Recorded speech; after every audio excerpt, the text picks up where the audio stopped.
تم افتتاح محطة وادي بناء والتي سميت بمحطة النادرة الأهلية؟ محطة النادرة الأهلية متى تم افتتاحها؟ ب 2026 شهر 1. إجابة خاطئة.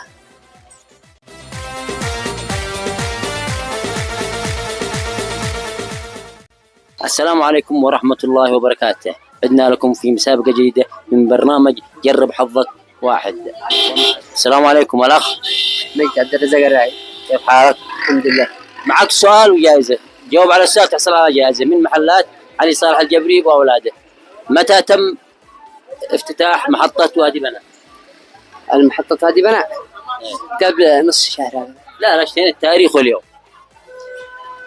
التاريخ 2025 تمام. شهر 12. اشترينا اليوم والتاريخ، ما عليك من السنة والشهر. اليوم معي. حظ أوفر.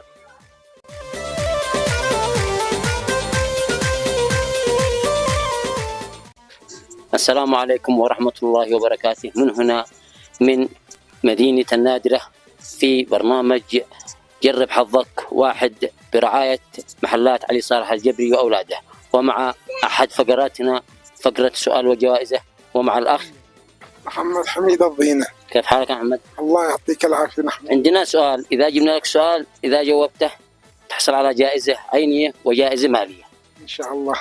السؤال يقول: متى تم افتتاح محطة وادي بناء؟ في 26 ديسمبر يوم الجمعة. وإجابة صحيحة، وحصلنا على هذه الإجابة من الأخ محمد الضينة، وألف ألف مبروك الجائزة. الله يعطيك العافية إن شاء الله.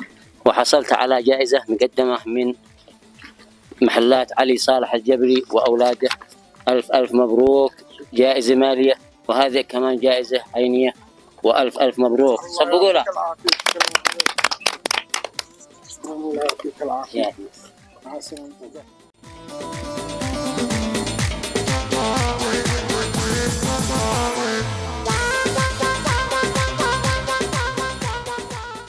السلام عليكم ورحمة الله وبركاته. في ثاني فقراتنا من مسابقة جرب حظك واحد، الراعي الرسمي محلات علي صالح الجبري وأولاده. والفقرة تقول: الأخ أول خليل محمد فاضل. حياك الله خليل. معانا مواقف محرجة، هذه فقرتنا في هذه المسابقة، يعني جاهز؟ جاهز. خلاص. الفقرة تقول: اتصل لأي أقرب واحد من أصدقائك وقول لهم أنت روحت البيت أجي البيت مسافرين، الأداء والقات عليك. إن وافق حصل جائزة، ما وافقش حظ أوفر. تمام. يلا اتصلوا وافتحوا الميكروفون. افتحوا الميكروفون. من هو صديق هذا؟ خله من معه واخبره.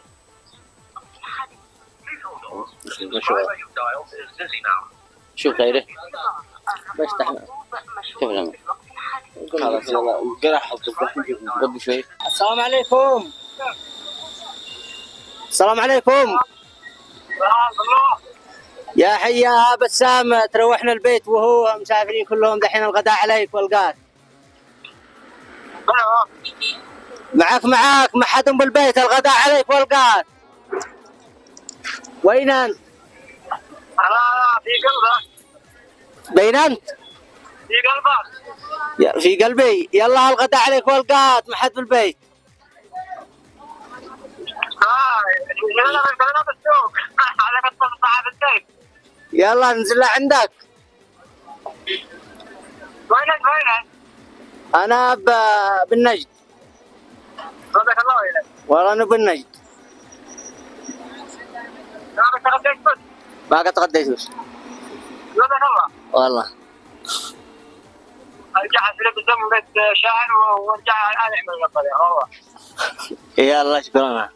إذا أشكرك وأشكر هذا الموقف، وحصل على الجائزة، والجائزة مقدمة من محلات علي صالح الجبري وأولاده. صفقوا له. ألف مبروك.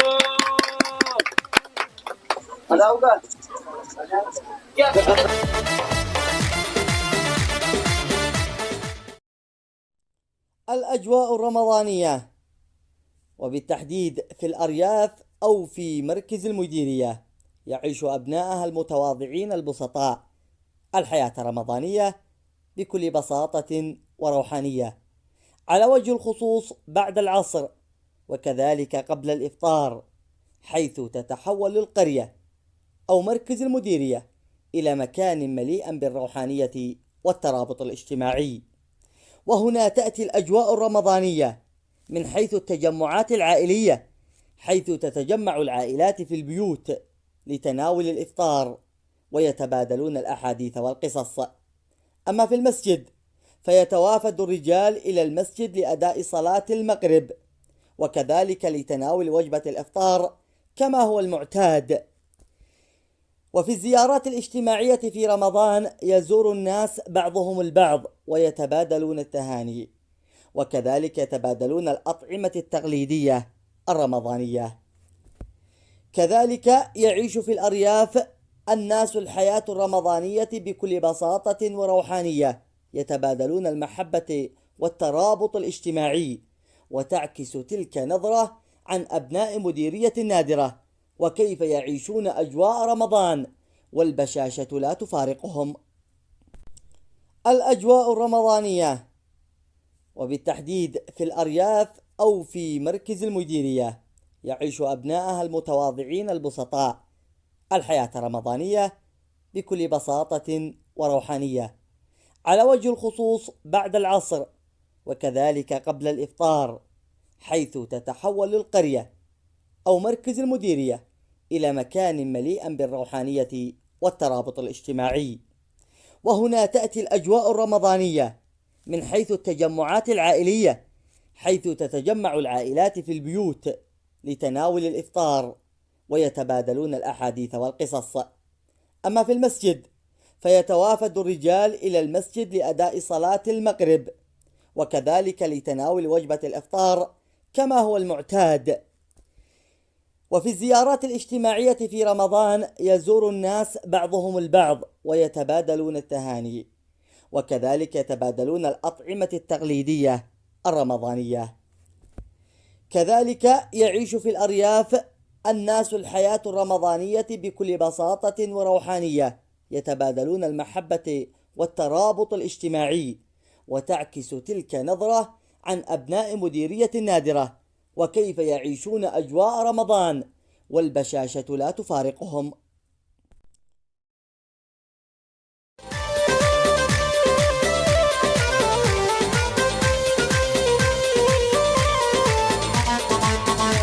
السلام عليكم ورحمة الله وبركاته. عدنا لكم من جديد في برنامج جرب حظك واحد مع فقرة استراحة اليوم مع المبدع أشرف عوضة. حياك الله أشرف. الله يحييك وشهر أشعدت مبارك، كل عام وأنتم بخير. حيا والجميع بصحة وعافية. أشعد تسمعنا؟ والله نسمعكم بأنه رمضان توصل قريتي. أعوذ بالله من الشيطان الرجيم. شهر رمضان الذي أنزل فيه القرآن هدى للناس وبينات من الهدى والفرقان،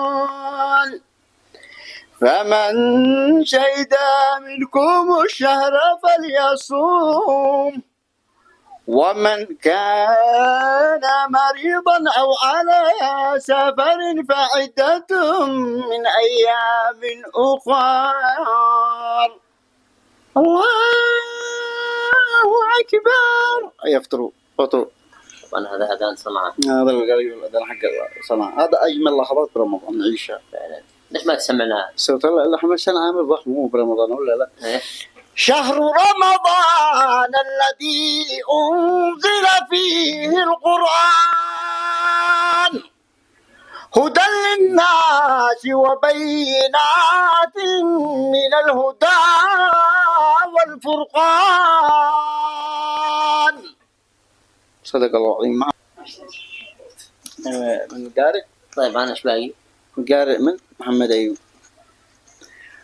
وبدا لهم من الله ما لم يكونوا يحتسبون وبدا لهم سيئات ما عملوا وحاق بهم ما كانوا به يستهزئون. من باقي قارئ؟ العجمي الجليلي. الجليلي لا تدري العصر. نبئ عبادي أني أنا الغفور الرحيم.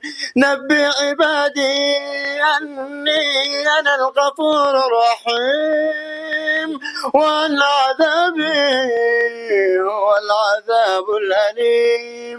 ونبئهم عن ضيف إبراهيم إذ دخلوا عليه فقالوا سلاما قال سلام. والثاني من هذاك حق الحرم اللي يصلي برمضان؟ لا علي عبد الله جابر. الحمد لله رب العالمين الرحمن الرحيم مالك يوم الدين. إياك نعبد وإياك نستعين اهدنا الصراط المستقيم صراط الذين أنعمت عليهم غير المغضوب عليهم ولا الضالين. بسم الله الرحمن الرحيم. والضحى والليل إذا سجى ما ودعك ربك وما قلى وللآخرة خير لك من الأولى. كده فتحت ما شاء الله ما شاء الله. عبد الباسط لو تشتهي فاط مش رمضان. مولاي إني ببابك بسطت يدي من لي ألوذ به إلاك يا سندي. من لي أعوذ به إلاك يا سندي. أقوم في الليل والأسحار ساجية أدعو وهمس دعائي بالدموع نادي. بنور وجهك إني عائذ وجيل ومن يعوذ بك لن يشقى إلى الأبد. ومن يعوذ بك لن يشقى إلى الأبد. مهما لقيت من دنيا وعارضها فأنت لي شغل عن ما يرى جسدي. ما شاء الله ما شاء الله. اللهم صل وسلم عليه وعلى آله الطيبين الطاهرين.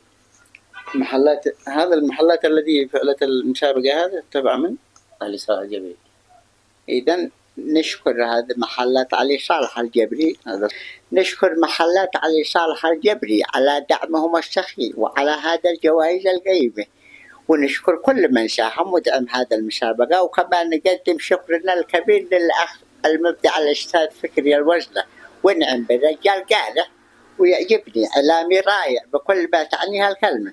نشكر مثل هذول التجار يشجعوا المواهب ويشجعوا ويدعموا بالمسابقات الرمضانية وبالجوائز القيمة. ونعم بهم وندعو كل التجار إلى أن يحذوا حذوها ودولنا. ونعم بهم. الجندي قال يا جماعة الخير محلات القبري من أجمل المحلات لدي وأنا أحترمهم قيدا ونقول للتجار وقعوا مثل الرجال هذا الرجل العظيم يا قبري صاحبي اتق الله اقسم لك بالله. عبد ربه قال أحسن محلات قد حقق الجبري لأن هذا الرجل بيقدم أسعار خيالية ويتساعد مع الفقراء والمساكين. الجوائز الذي يقدمها الرجل هذا عجبتني قوي.